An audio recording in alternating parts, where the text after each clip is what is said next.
מה שאנחנו עושים היום, אנחנו עובדים עם הנהלה של חברה, כל אחד מהם יכול או להציל את המולדת או להטביע את האונייה.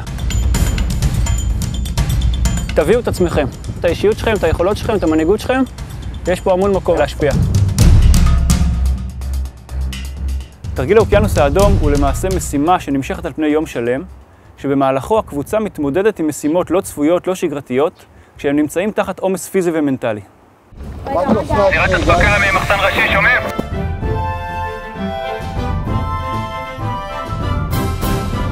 כחלק מהמשימה, אנחנו משלבים שחקנים מקצועיים שמגלמים לקוחות אמיתיים. הלקוחות האלה מציבים בפני המשתתפים אילוצים שמשנים את התכנון המקדים שהקבוצה עשתה לפני תחילת המשימה.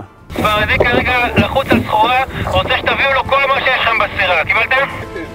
אני אשתגע, שתאמרו שלום, אני לא מבין איך הגעתם לשלום, תרצו ללכת זה יהיה לא להחזיר לי סחורה חרה. חס וחלילה. אני מבקש. קח אחד מתנה, כי אתה נראה לי... אני מלוכלך, אני אמרתי, אני לא מוכן לקבל כזה סחורה. 3, 4, זהו.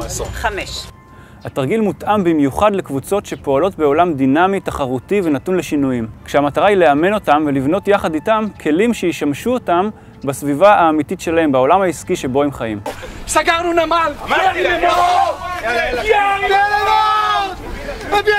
יאללה למות! תלכו, שבים פה, שלום, יאללה למות! איי, איי, איי!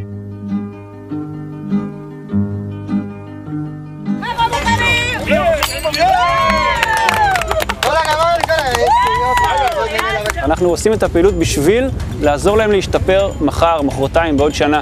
הפעילות עצמה היא על הכיפאק, היא נהדרת, היא נעימה, היא לא העניין עצמו. העניין עצמו הוא איך אנחנו בעזרת הפעילות גורמים להם לגדול.